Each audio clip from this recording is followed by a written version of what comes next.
good evening, ladies and gentlemen of YouTube. This is, what are we today? Tuesday, 14th of January. This is going to be a bit off topic. This is, I'm going to start doing a new race of things, which is not just gaming, it's going to be general opinion and stuff like that. And today, I am going to be having a rant. This is going to be a big, giant, horrible, nasty, stinking rant about Apple. Because basically, Apple are really getting on my nerves right now. I am absolutely sick to death with the current behaviour, right? So let's go through the current problems. You can tell I'm a bit angry about this. Let's go first. Point number one, iOS 7, right? Which they forced out on people. One of the things that iOS 7 did, for reasons that I just don't quite understand, and have never quite been able to understand, is that iOS 7 ripped the podcast app and the podcast applications out of music and into its own podcast app. Ooh. Why? I have absolutely no idea. It was working perfectly well. It was absolutely fine. They haven't added any features. I don't get it. I really don't get it. It is an audio thing, like music, like an audio book. If an audio book and a piece of music belongs under the music section or the audio section of your iPod or iPhone or iPad or whatever kind of Apple device you're using, why the hell does a podcast not belong there? It is ridiculous. And the problem is they have already fucking it up. So this is great fun. So you take out your podcasts and you sync them to your iTunes library, and the problem is you can play them for about, once. Maybe once, if you're lucky, you get them once, because what then happens, where's the milk? What then happens, of course, is the fact that you then try to play it, and every single damn time you get this podcast is temporarily unavailable. In about 5 years of having the old generation iPod and using the old generation software, iOS 5, I have never ever run into that problem, ever. I had some issues with syncing of music tracks and all the rest of it, but podcasts were the absolute bread and butter. They never failed to sync, they never failed to have any problems. It's just so mind-numbingly annoying. When you're walking being, you go from work, you go, oh look, my latest podcast, and Giant Bomb, Kermit and Mayo, whatever it is, and I'm like, do you know what, I really want to watch this.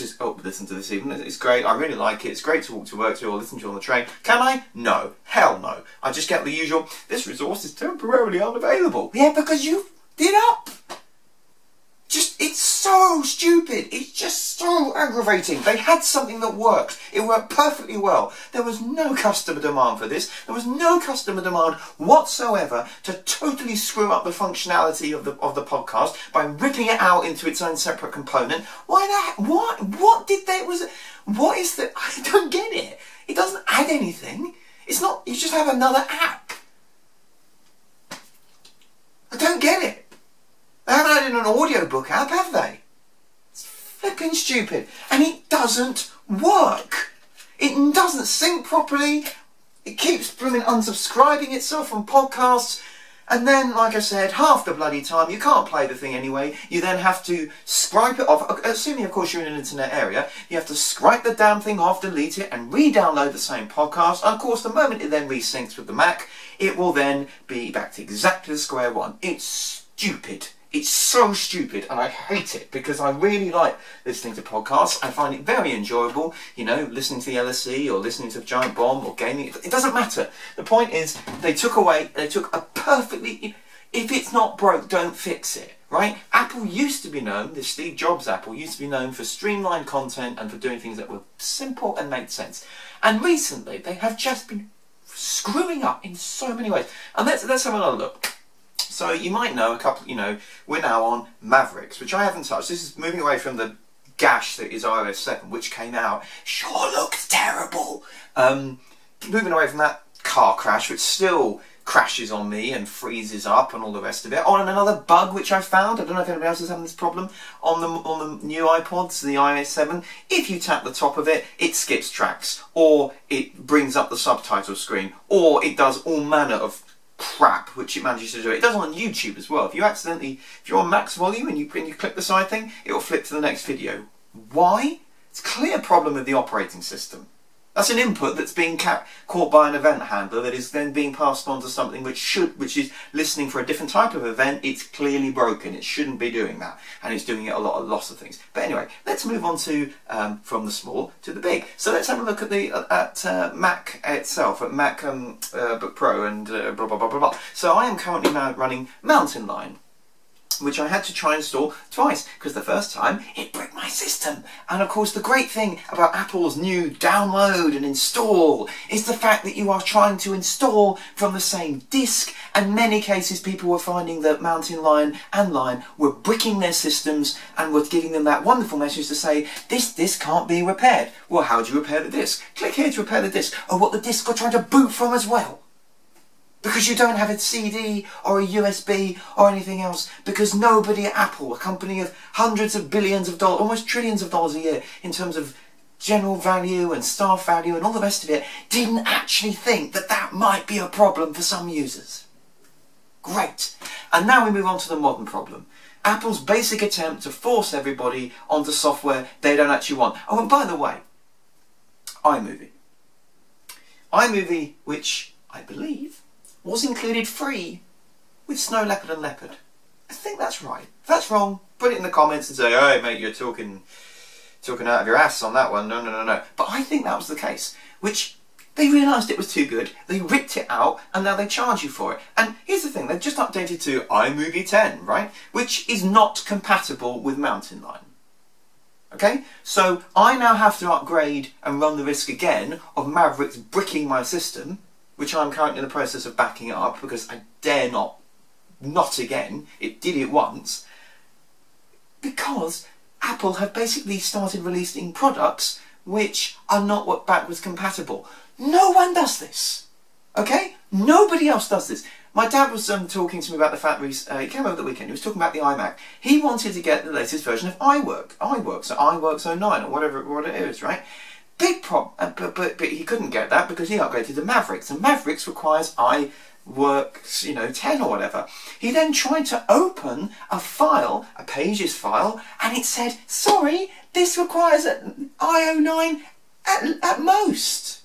So now he has personal documents, family documents, spreadsheets from work, all the rest of it, which he cannot access.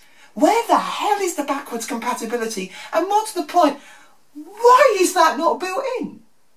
From Microsoft Excel 2000 to the most modern Windows of 2013, there is backwards compatibility software. I downloaded it today when I was operating on an older machine and I needed to access a spreadsheet that I'd written using the up-to-date version of Excel. It's not a problem, it's not even a consideration, and Apple have so totally screwed this up that, and I will now read you, because I thought this was brilliant. This is the new version of iMovie, and this is the downloads, are you ready, from Apple's own site, from the App Store, because now, of course, everything has to come to the sodding App Store.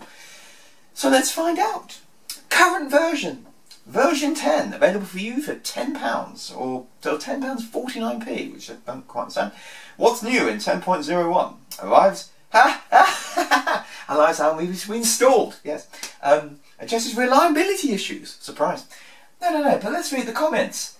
Oh dear. Update 1.10.1. No improvement. Still takes forever to load and locks MacBook Pros. 8 gig of RAM up. Dear Apple, it just doesn't work. Can we have the old version back? Number 2. I no longer have a reason to buy a Mac. Moved to Mac because of iMovie. Done me 5 years of excellent service. But this disgrace of an application is a dumbed down piece of rubbish. Gone on my plans to upgrade. I will just start looking at a PC and buying Adobe. Poor update in terms of reliability. This is no better than 10.00. Machine still locks up every time I try to edit an existing movie, and I have had a powerful iMac and Maverick. Scroll down. Any more? Oh yes, still poor, takes ages to load, 15-inch new MacBook Retina display, 16 gig of RAM, and this is locking it up. 16 gig. That's an enormous amount of virtual memory. There should be absolutely no reason for problems with that's just insane. Lags doesn't work and keeps shutting down. Apple, if it ain't broke, don't fix it. The worst piece of Apple software I have ever used. It's just killing the Apple experience, and so on and so on. It continues. Here's the problem. They are now in the process of trying to innovate for the sake of it. The problem that Apple kind of have, in a weird way, is actually similar to a problem that Microsoft had with Windows XP 2000. It all just worked. Excel 2000 is the best Excel there's ever been. Pretty much. The problem for Apple was they made almost brilliant software And no one wanted to buy anything else because it all just worked. So what are they doing? Screwing it up. Not putting in backwards compatibility. Constantly trying to force you to go into the next area. And as we saw with the launch earlier, well last year now, of iOS 7 and with Apple Maps, they're just not getting their head on this at all. Seriously, Apple. You need to sort this out. You need to sort this out because there are people like me who've been with Apple for a number of years now, really like the interface, have got very used to using Macs, and you're now giving me a reason to move back to PC. I never thought anything would make me want to move away from Apple back to PC. But you know what?